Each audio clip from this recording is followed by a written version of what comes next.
주신 말씀 시편 94편 말씀입니다. 시편 94편 제가 먼저 읽고 교독해서 읽겠습니다. 여호와여 복수하시는 하나님이여 복수하시는 하나님이여 빛을 비추어 주소서.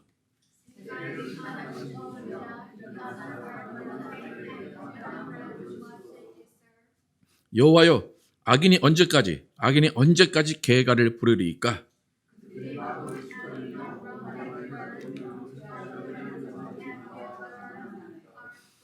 여호와여 그들이 주의 백성을 짓밟으며 주의 소유를 곤고하게 하며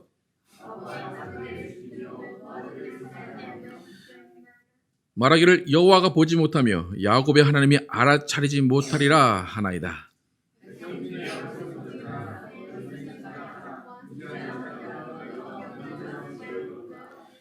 귀를 지으신 이가 듣지 아니하시랴 눈을 만드신 이가 보지 아니하시랴.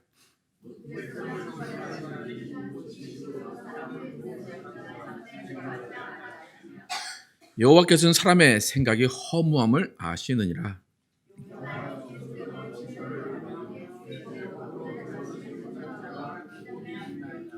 이런 사람에게는 환난의 날을 피하게 하사 악인을 위하여 구덩이를 팔 때까지 평안을 주시리이다.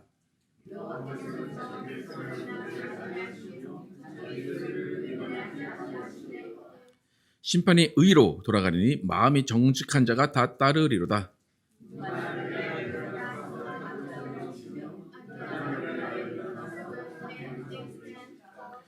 여호와께서 내게 도움이 되지 아니하셨다면 내 영혼이 벌써 침묵 속에 잠겼으리로다.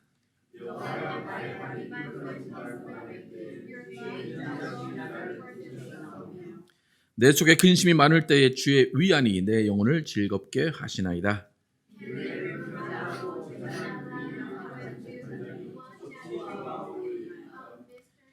그들이 모여 의인의 영혼을 치료하며 무죄한 자를 정죄하여 피를 흘리려 하나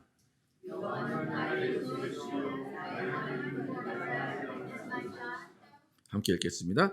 그들의 죄악을 그들에게로 되돌리시며 그들의 악으로 말미암아 그들을 끊으시리니 여호와 우리 하나님이 그들을 끊으시리로다. 아멘. 회개를 원하시는 하나님의 징계라는 제목으로 은혜를 나누겠습니다. 오늘은 복수하시는 하나님에 대한 내용입니다. 우리가 1절에서 읽었지만 계속해서 이 시편의 저자는 복수하시는 하나님을 찾고 있습니다. 사랑의 하나님께서 복수하신다라는 말은 좀 모순처럼 들립니다. 왜냐하면 사랑의 하나님이 복수하시기 위해서는 얼굴을 바꾸셔야 되고 그의 마음이나 행동이 전혀 사랑스러운 모습이 아니게 되기 때문입니다. 그런데 하나님의 복수라는 것에는 분명한 근거가 있고 이유가 있습니다. 하나님의 복수는 죄, 악에 대한 대가를 치르기 위한 복수이지 하나님이 기분 풀으시려고 하나님이 마음 시원하시려고 하는 것이 복수가 아닙니다. 하나님이 사랑이시다라는 것은 하나님의 거룩하심 안에 하나님의 사랑이 들어있듯이 하나님의 복수 또한 하나님의 거룩함 안에 그 복수가 들어있는 것입니다. 그렇기 때문에 하나님이 복수하신다. 하나님의 복수라는 것이 정의될 때는 누가 봐도 악인에 대한 복수입니다. 또 절대적인 악에 대한 죄에 대한 복수이지 전혀 근거 없이 마음대로 되는 복수가 아닌 것입니다. 그러니까 악이라는 것은 뭐냐면 일방적으로 힘이 센 사람이 힘이 약한 사람을 누르는 것, 일방적으로 어떤 사람이 일방적으로 당하고 있는 것, 그것이 죄이고 그 상황 가운데 하나님은 복수의 하나님으로 나타나실 수 있다는 겁니다. 그러니까 우리가 각 개인이 내 마음에 안 든다고 내가 저 사람이 싫다고 하나님 복수해 주세요 라고 한들 하나님은 절대로 복수의 하나님으로 만나주지 않으신다는 것을 잘 알아야 됩니다. 그러니까 내 기분 풀어주세요 그것이 복수의 하나님을 만나는 기도가 아니라는 것을 우리는 잘 알아야 돼요.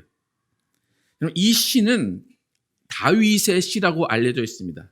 그러니까 다윗이 어려운 상황 가운데, 그가 곤란한 상황 가운데 빠져 있을 때 이 시를 지었다고 알려져 있습니다. 그러니까 우리가 쉽게 알 수 있는 그 상황은 어떤 상황입니까? 다윗이 군중의 인기를 얻어서 사울이 그것을 시기하는 가운데 사울에게 쫓겨다닐 때 그 상황 가운데 아마 이 시가 지어졌을 거라는 가능성이 있습니다.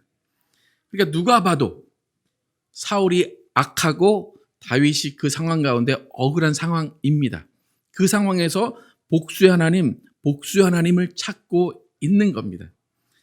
이렇게 누가 봐도 악하고 누가 봐도 당하고 있는 상황 가운데 기도하는 것이고, 또 한 가지가 추가가 되어야 됩니다.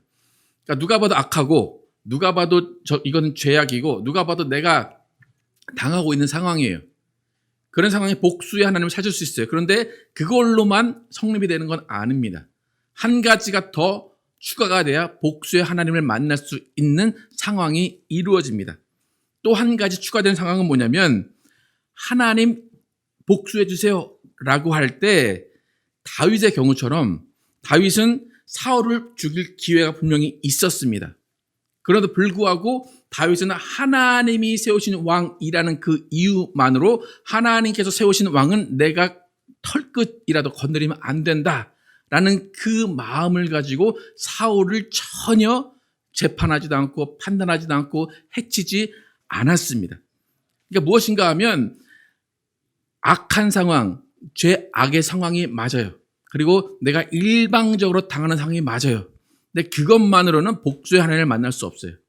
복수의 하나님을 만나기 위해서는 한 가지 추가되는 것은 내 판단과 내 결정과 내 그 사람을 향한 미움과 그 사람에 대한 어떤 행동도 하지 않겠습니다 라는 것이 추가가 되어야지만 복수의 하나님이 일하실 수 있다는 겁니다. 그러니까 나의 판단을 온전히 하나님께 맡기고 내가 재판관이 되려는 모습을 없앨 때 하나님이 그때서야 복수의 하나님으로 나타나신다는 겁니다. 여러분, 이해가 가시겠습니까? 상황도 문제가 돼요.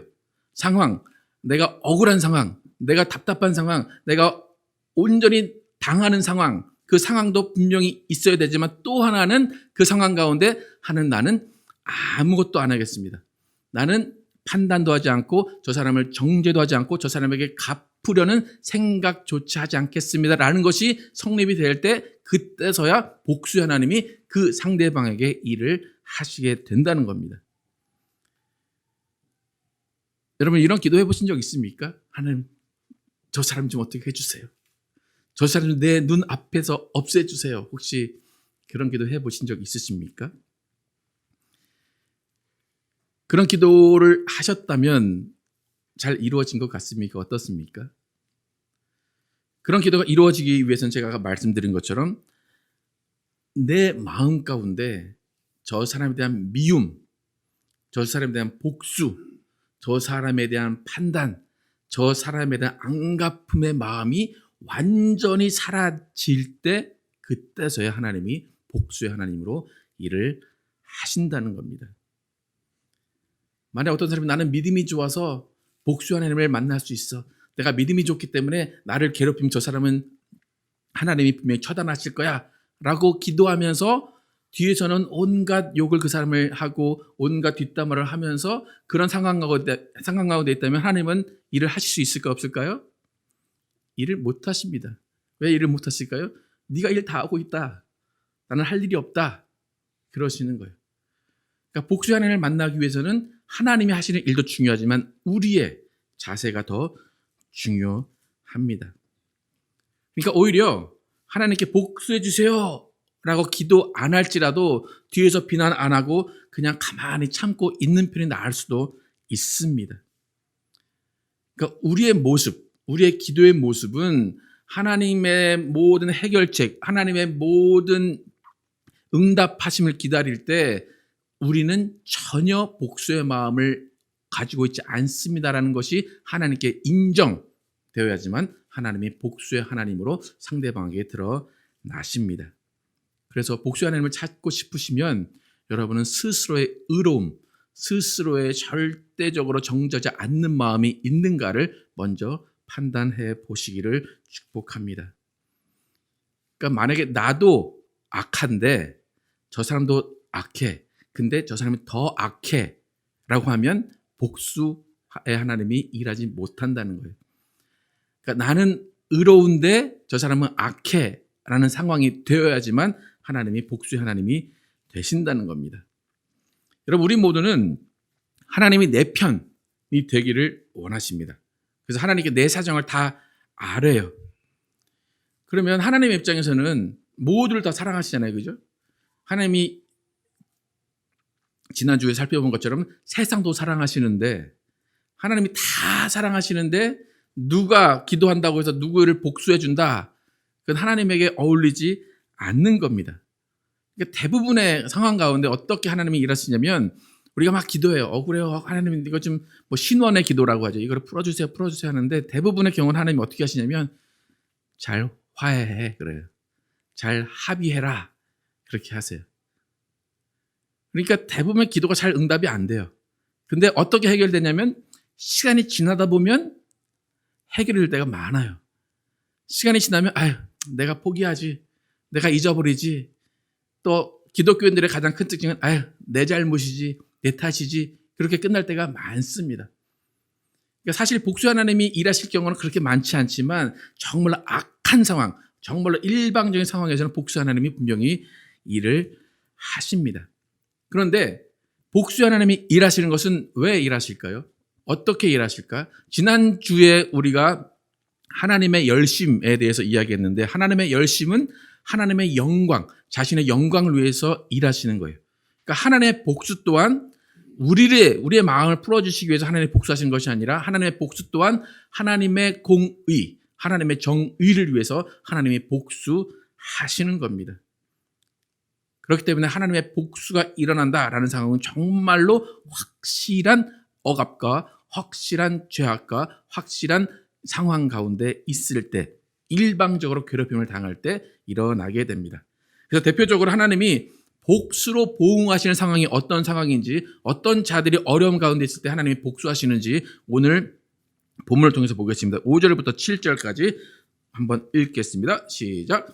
여호와여, 그들이 주의 백성을 짓밟으며 주의 소유를 곤고하게 하며 과부와 나그네를 죽이며 고아들을 살해하며 말하기를 여호와가 보지 못하며 야곱의 하나님이 알아차리지 못하리라 하나이다. 하나님이 이런 상황 가운데 복수하실 수 있다는 거예요. 주의 백성, 주의 소유, 그리고 성경에서 많이 가장 언급되는 약자인 과부와 나그네와 어린 아이들, 고아들을 괴롭히는 상황 가운데 하나님은 여차없이 그냥 복수의 하나님으로 나타나실 수 있다는 겁니다. 그리고 이렇게 약자, 과부, 나그네, 주의 소유, 주의 사람들을 괴롭히는 이런 사람들을 악인이라고 분명히 성경은 정의합니다. 2절에서 4절 함께 읽겠습니다. 시작. 2절에서 4절 시작. 세계를 심판하시는 주여 일어나사 교만한 자들에게 마땅한 벌을 주소서. 여호와여, 악인이 언제까지 개가를 부르리이까? 그들이 마구 짓거리며 오만하게 떠들며 죄악을 행하는 자들이 다 자만하나이다. 이렇게 분명히 악인이라고 지칭되는 상황에 있는 사람들이 조금 전에 고아와 과부 그리고 약한 자들을 괴롭히는 상황 가운데 복수의 하나님을 만날 수 있다는 겁니다. 근데 이렇게 악인이 있어요. 그리고 악인이 약한 자들을 괴롭히는 상황이 있어요. 근데 중요한 것은 뭐냐면, 이렇게 악한 상황을 하나님 아시니까 복수해 주세요라고 기도하지만 악인의 모습은 계속 형통하다는 겁니다. 하나님, 저 악인이 있어요. 나를 괴롭혀요. 과부와 고아와 약한 자들을 괴롭혀요. 저 사람을 복수해 주세요 라고 기도하는데도 악인들은 여전히 형통하다는 겁니다.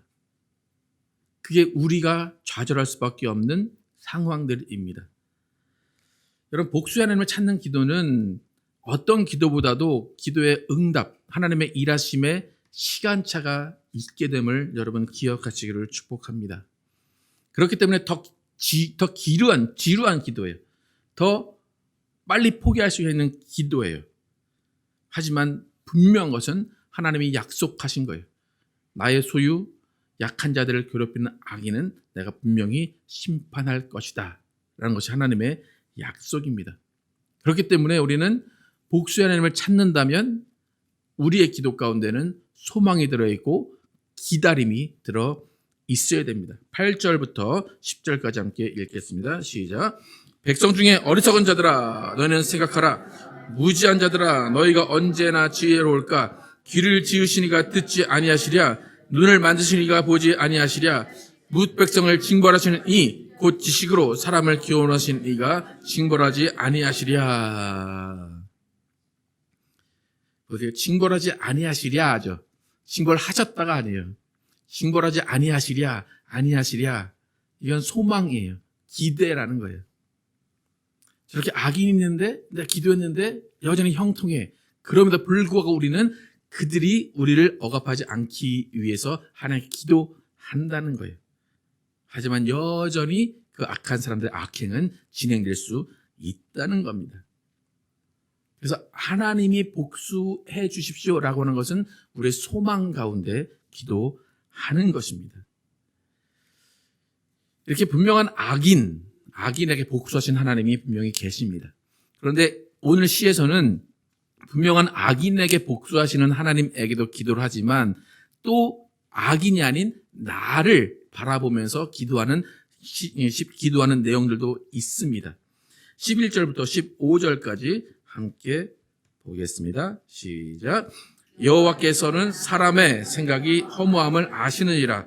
여호와여 주로부터 징벌을 받으며 주의 법으로 교훈하심을 받는 자가 복이 있나니 이런 사람에게는 환난의 날을 피하게 하사 악인을 위하여 구덩이를 팔 때까지 평안을 주시리이다.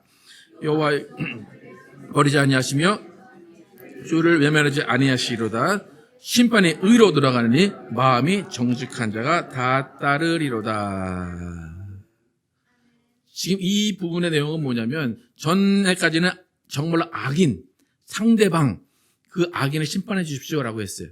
그런데 이 11절부터 15절까지는 그 사람은 그 사람이고 이제 나도 조심하겠습니다라는 거예요. 그러니까 뭐냐면 정말로 악인들이 따로 있는데 우리도 때로는 악인의 편에 설 때가 있다는 거예요. 악인의 편으로 가려고 할 때가 있다는 거예요. 그때도 하나님께서는 우리들에게 복수의 하나님의 모습과 비슷한 징계의 하나님으로 나타나실 수 있다는 겁니다. 그러니까 복수는 악인들을 향한 거예요. 근데 징계는 하나님의 자녀들을 향한 것이 징계입니다. 그래서 우리가 때로는 징계를 받을 때가 있어요. 내가 잘 일이 안 풀리고 뭔가 힘들 상황이 있을 때 그때마다 하나님 나를 지켜보고 계시다는 것을 알아야 돼요. 오히려 나를 포기하지 않으시는구나. 내가 나쁜 짓을 하면 하나님이 알고 계시구나라는 것을 우리는 깨달아야 됩니다.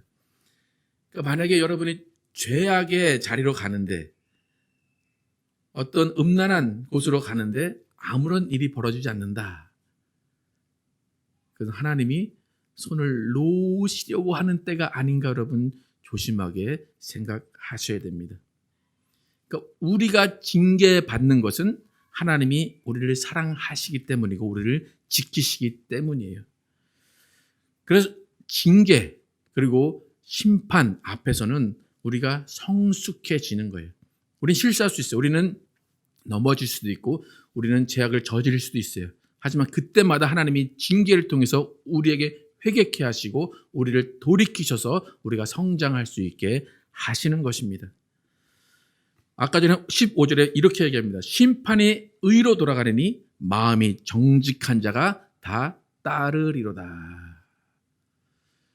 하나님의 심판 가운데 징계 가운데 하나님을 원망하는 것이 아니라 오히려 나를 돌아보고 하나님께서 나와 함께 하시는구나. 내가 바른 길로 가기를 원하시는구나를 깨달으시기를 축복합니다. 그래서 복수 또한 그 악인에게 복수하시는 것은 맞지만 그 악인들도 사랑하시기 때문에 공의 하나님을 나타나시기 때문에 그것은 하나님의 사랑 안에 포함이 되어 있는 겁니다. 여러분 오늘 본문을 통해서 여러분 우리가 깨달아야 되는 것은 원수 갚음, 복수 이것은 다 누구의 손에 있다는 것입니까? 하나님의 손에 있다는 겁니다. 여러분 지금 혹시 이 설교를 듣고 하나님의 복수를 받을 만한 사람이 떠오르십니까? 어떠십니까? 나를 일방적으로 때렸던 사람, 아니면 나의 돈을 갖고 튀었던 사람, 좀 있는 것 같은데 좀 떠오르십니까?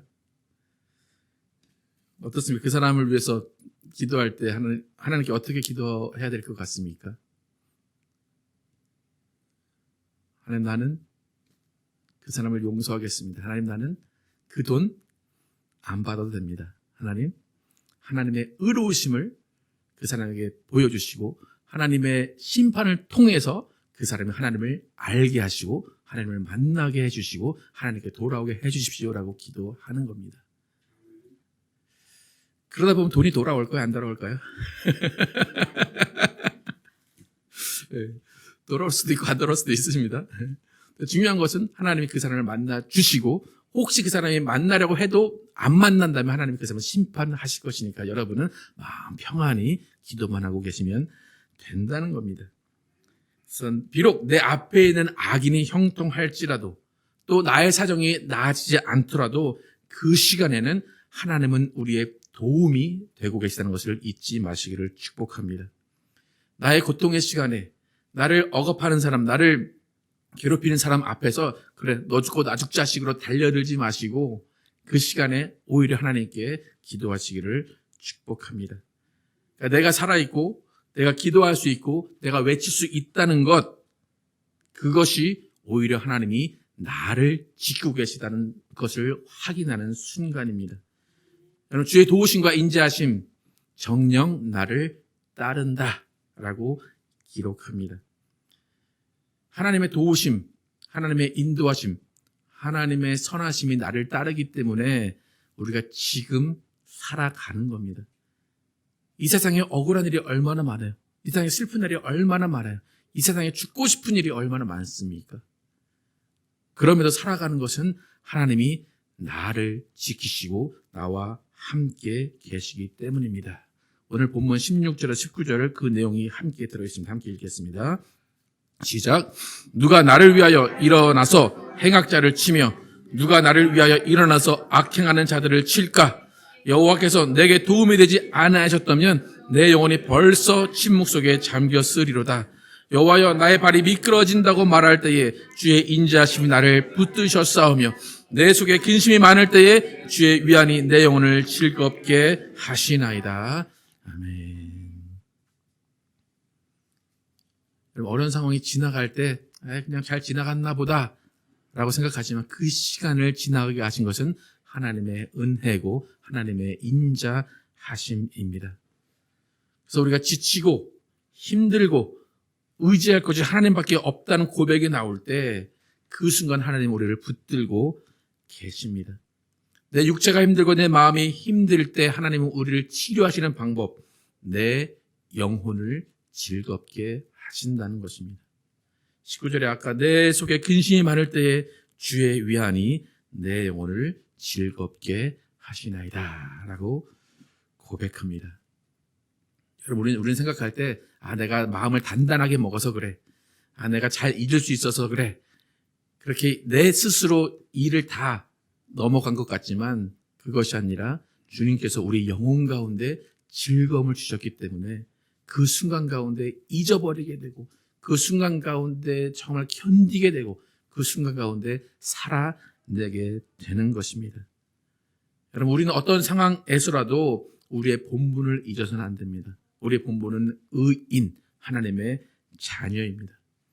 의인은 믿음으로 사는 사람들입니다. 의인은 고난이 많으나 여호와께서는 그의 모든 고난을 건지십니다. 여러분, 억울하고 답답한 상황들 모두 하나님께 맡기시는 믿음의 결단을 하시기를 축복합니다. 모든 문제 하나님께서 해결해 주시기를 원하고 하나님은 우리의 요새요 피할 바위가 되심으로 하나님께 모든 것을 맡깁니다라고 하나님께 항복하시고 하나님께 무릎 꿇으시기를 축복합니다. 그럴 때 의로우신 재판장이신 우리 하나님께서 우리를 지키시고 인도하실 것입니다. 마지막으로 의로우신 하나님의 편에 서 있겠다라는 다짐을 한 시 오늘 마지막 구절들을 읽고 설교를 마치겠습니다. 20절부터 23절까지 함께 읽겠습니다. 시작. 율례를 빙자하고 재난을 꾸미는 악한 재판장이 어찌 주와 어울리리까? 그들이 모여 의인의 영혼을 치려하며 무죄한 자를 정죄하여 피를 흘리려 하나 여호와는 나의 요새이시오 나의 하나님은 내가 피할 반석이시라. 그들의 죄악을 그들에게로 돌리시며 그들의 악으로 말미암아 그들을 끊으시리니 여호와 우리 하나님이 그들을 끊으시리로다. 아멘. 찬양하실 때 주 여호와는 광대하시도다. 주 하나님께서 우리를 위해 하시는 모든 일들을 기대하며 함께 찬양하겠습니다.